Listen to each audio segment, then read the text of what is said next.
नमस्कार। सात रंग सात कविताएं लेकर एक बार फिर मैं आपके सामने हूँ। इस बार कुछ देर से आया हूँ, लेकिन आपके साथ दो अहम कवियों को हम पेश करेंगे इस कार्यक्रम में, विमल कुमार और प्रवीण कुमार को। विमल कुमार समसामयिक दौर के एक महत्वपूर्ण कवि हैं, पत्रकार भी वो रहे हैं और उनकी कविताएं खासा चर्चा बटोरती रही हैं।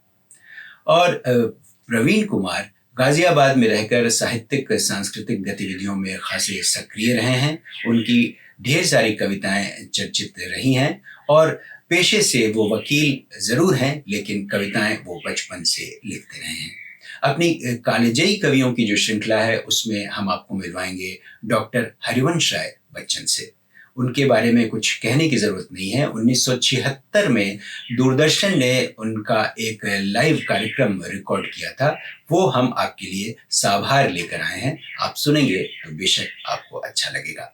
लेकिन शुरुआत करते हैं विमल कुमार की कविताओं से। समकालीन हिंदी कविता में विमल कुमार एक जाना पहचाना नाम है। करीब 3.5 दशक तक पत्रकारिता करने और यूनिवार्ता में 34 साल की सेवाएं देने के साथ साथ विमल जी ने समाज और सियासत के तमाम आयामों को बहुत गहराई से देखा और अपनी रचनाओं में अभिव्यक्त किया। पटना में जन्मे विमल कुमार के कविता संग्रह एक औरत से बातचीत, यह मुखौटा किसका है और पानी का दुखड़ा काफी चर्चित रहे हैं।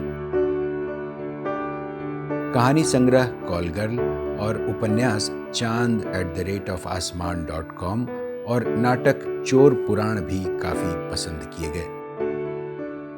रावण को गुस्सा क्यों आता है भी उनकी चर्चित कृतियों में रही है।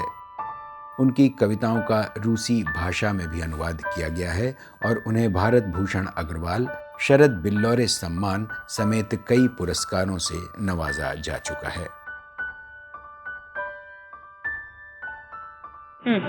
मेरे बारे में जो कहा गया, जब मैंने कहा आजकल बहुत बेरोजगारी है, मेरे बारे में कहा गया एक चुनी हुई सरकार को मैं अस्थिर करने में लगा हूँ। जब मैंने कहा आजकल बड़ी तादाद में किसान आत्महत्याएं कर रहे हैं, मेरे बारे में कहा गया मैं इस देश में चारों तरफ अशांति फैला रहा हूँ। जब मैंने कहा मंदिर मस्जिद का झगड़ा ठीक नहीं, मेरे बारे में कहा गया मैं इस महान लोकतंत्र की परंपरा को कमजोर कर रहा हूँ। जब मैंने कहा इस देश में गरीब बच्चों में बहुत कुपोषण है, तो उन्होंने कहा मैं एक गौरवशाली राष्ट्र को दुनिया में बदनाम कर रहा हूँ। जब मैंने कहा स्त्रियों के साथ आजकल बहुत दुष्कर्म बढ़ता जा रहा है, तो उन्होंने कहा मैं सीता और पार्वती का अपमान कर रहा हूँ। तुम कहोगे उनको देशभक्त, सुबह सुबह वे तुम्हारे मोहल्ले में एक तिरंगा लहराते आएंगे, फिर तुम्हारे घर को आग लगाएंगे। क्या तभी तुम उन्हें कहोगे देशभक्त?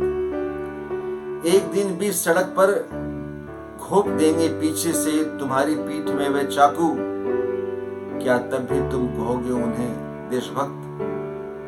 बहस होगी जब उनसे तुम्हारी किसी बात पर, तुम्हारे बालों को खींचकर कर देंगे तुम्हें निर्वस्त्र, भारत माता की जय कहते हुए, क्या तब भी तुम कहोगे उन्हें देशभक्त?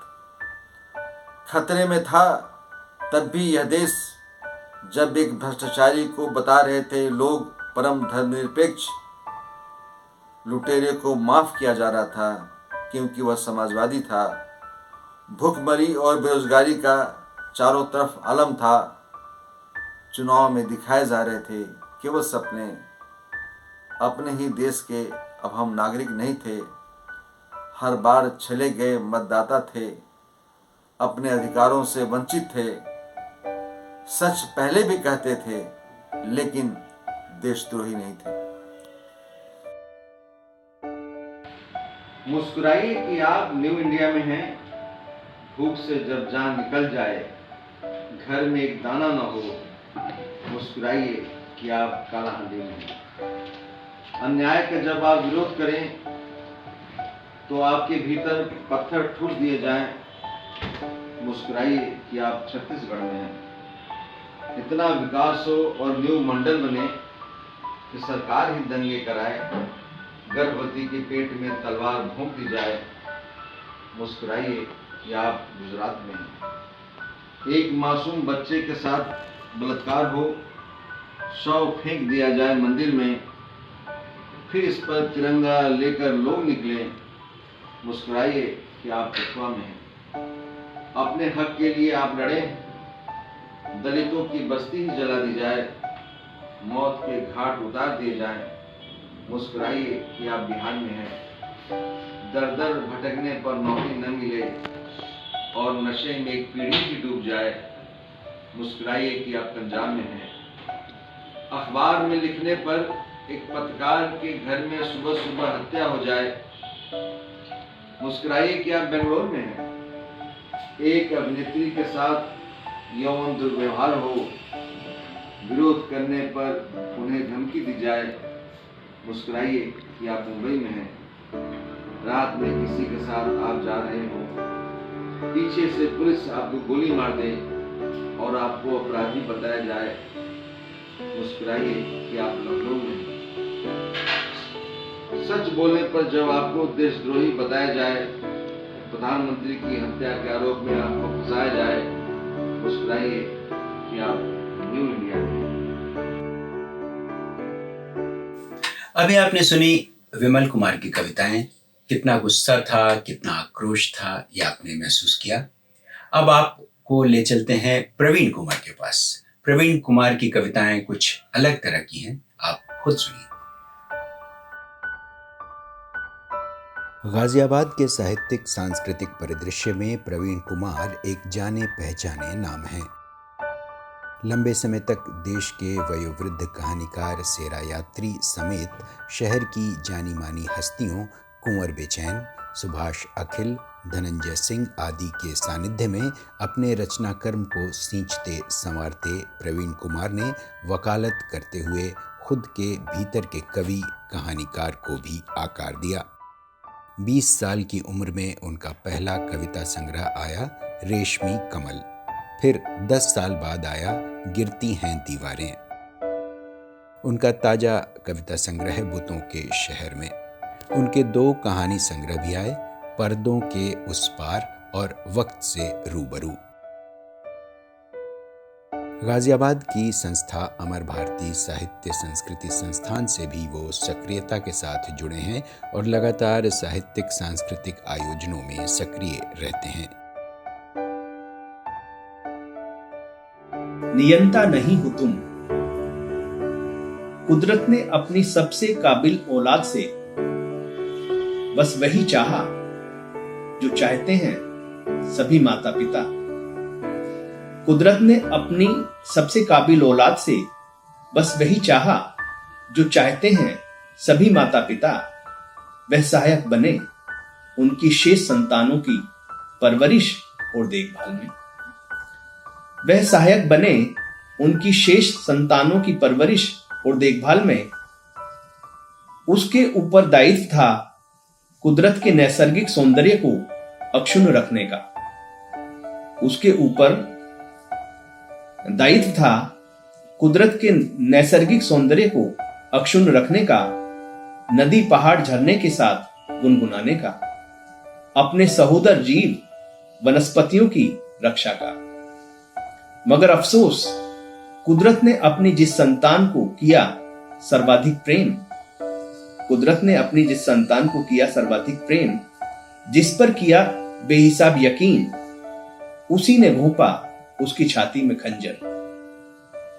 दिया सबसे गहरा घाव, रक्षक ही बन गया भक्षक, दूभर कर दिया अन्य संततियों का जीना। कुदरत की हर संरचना, हर जीव पर चाहा उसने अपना आधिपत्य। मदांध मनुष्य समझने लगा स्वयं को नियंता। जैसे भ्रमित हो गया था पार्थ महाभारत युद्ध के बाद, वैसे ही ज्ञान विज्ञान के चंद भेद जानकर पगला गया निरीह और तुच्छ मानव। लेकिन वसुदेव की तरह वासुदेव की तरह कुदरत कर रही है आगाह बीमारी, भूकंप, चक्रवात के संकेतों से। हे मनुष्य, तुम नहीं हो मेरे नियंता। हे मनुष्य, तुम नहीं हो मेरे नियंता। मेरी अन्य संतानों की तरह तुम्हारा अस्तित्व भी निर्भर है मेरी करुणा पर। बुतों के शहर में उन्हें पसंद है संग तराश, उन्हें पसंद है संग तराश, तराशते रहें उनके बुत। उन्हें पसंद है संग तराश, तराशते रहें उनके बुत। वे बुत परस्त अनुयायी जो शहर के चौराहों पर स्थापित करते फिरें उनके आदमकद बुत। वे बुत परस्त अनुयायी जो शहर के चौराहों पर स्थापित करते फिरें उनके आदमकद बुत और घोषणा करते रहें उनके भगवान होने की। ऐसे विवेक शून्य भक्त जिनके आस्थाग्रस्त दिलो दिमाग में पैदा नहीं होता कभी कोई सवाल। ऐसे विवेक शून्य भक्त जिनके आस्थाग्रस्त दिलो दिमाग में पैदा नहीं होता कभी कोई सवाल, जो मुसलसल चढ़ाते रहें उनके बुतों पर अपनी श्रद्धा के फूल और वह भगवान बनकर देते रहें सभी को गाहे बगाहे मोक्ष का ज्ञान। बांटते रहें चरित्र प्रमाण पत्र। बेशक उन्हें अख्तियार है किसी भी खासो आम की आलोचना का। बेशक उन्हें अख्तियार है किसी भी खास ओ आम की आलोचना का, लेकिन स्वयं वह परे हैं आलोचना की हरेक परिधि से। उन्हें नहीं है पसंद ऐसा कोई सिरफिरा, उन्हें नहीं है पसंद ऐसा कोई सिरफिरा जो माला की जगह उछाल दे सवाल। उनके रंगे पुते बुत की तरफ उतार दे वह मुलम्मा जो चढ़ाया गया था बड़े जतन से। तोड़ दे राम की तरह उनकी शोहरत का इंद्रधनुष, तोड़ दे राम की तरह उनकी शोहरत का इंद्रधनुष। आखिर यूं ही तो नहीं तराशे जाते हैं बुत किसी भी शहर में। आखिर यूं ही तो नहीं तराशे जाते हैं बुत किसी भी शहर में। धन्यवाद दोस्तों। और अब हमारी कालजयी कवियों की श्रृंखला। इस बार हम इसमें आपको मिलवा रहे हैं डॉक्टर हरिवंश राय बच्चन से। हिया नहीं को हमार। कभी सुना था एक लोकगीत, उड़ चलो हंसा उड़े देश, हिया नहीं को हमार। संध्या का, उदास संध्या का एक दृश्य है। उस उदासी में अपना एकाकीपन का बोध होता है और ये गीत, ये कड़ी याद आती है। उसकी प्रतिध्वनि तारे से आती है जो संध्या में डूब रहा है। अस्तरवि लालोंच रंजित पश्चिमी नभ, क्षितिज से ऊपर उठा कर यत्न करके एक तारा मंद आभा, उदासी जैसे दबाए हुए अंदर आर्द्र नयनों मुस्कराता। एक सूने पंथ पर चुपचाप एकाकी चले जाते मुसाफिर को कि जैसे कर रहा हो कुछ इशारा। जिंदगी का नाम यदि तुम दूसरा पूछो मुझे, संबंध कहते कुछ नहीं संकोच होगा, किंतु मैं पूछूं कि 100 संबंध रखकर है कहीं कोई नहीं जिसने किया महसूस वो बिल्कुल अकेला है कहीं पर, जिस कहीं में पूर्णतः सन्निहित है व्यक्तित्व अस्तित्व उसका।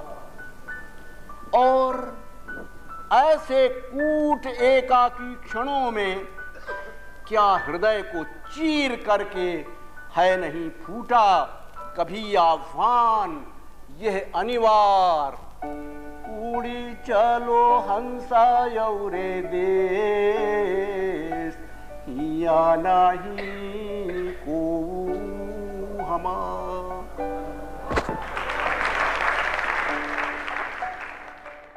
दूसरी कविता इसी से संबद्ध है।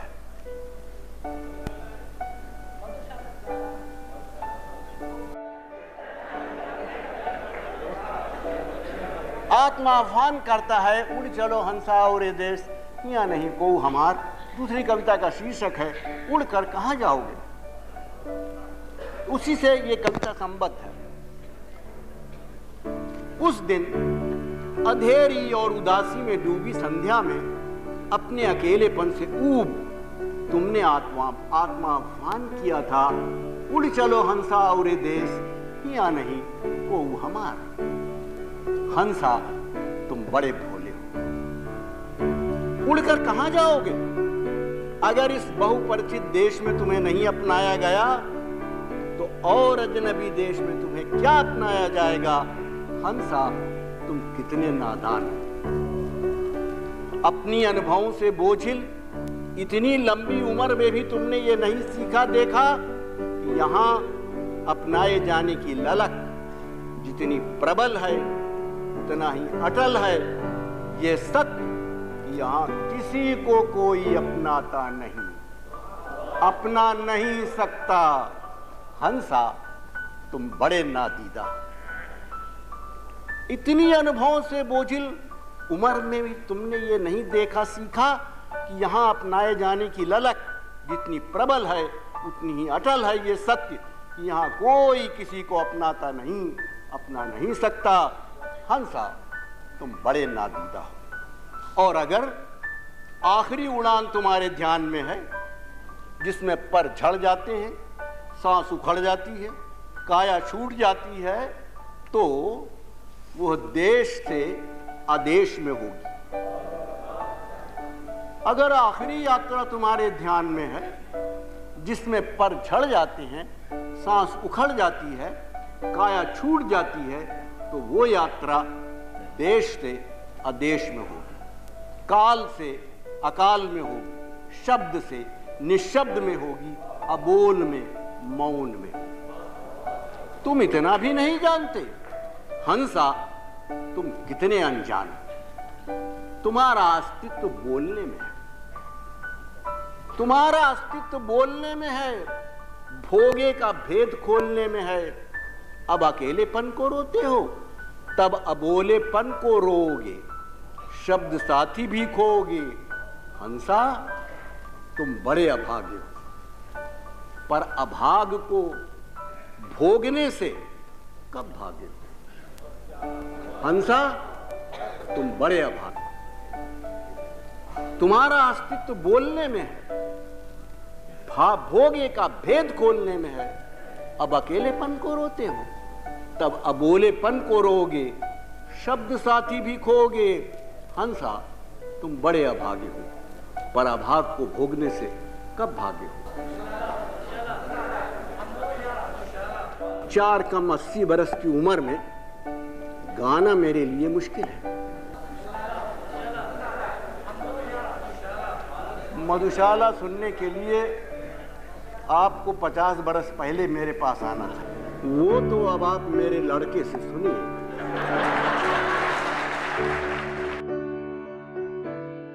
आज के हमारे इस खास कार्यक्रम में फिलहाल इतना ही। अगले हफ्ते हम आपकी मुलाकात फिर करवाएंगे किसी 2 अहम कवियों से और एक कॉलेज जेई कवि से। आपको हमारा ये कार्यक्रम कैसा लगा जरूर बताएं। आपकी राय हमारे लिए बहुत महत्वपूर्ण है। अगर हमारा चैनल 7 रंग आपने सब्सक्राइब नहीं किया है तो जरूर करें। अगले हफ्ते फिर से होती है मुलाकात। तब तक के लिए नमस्कार।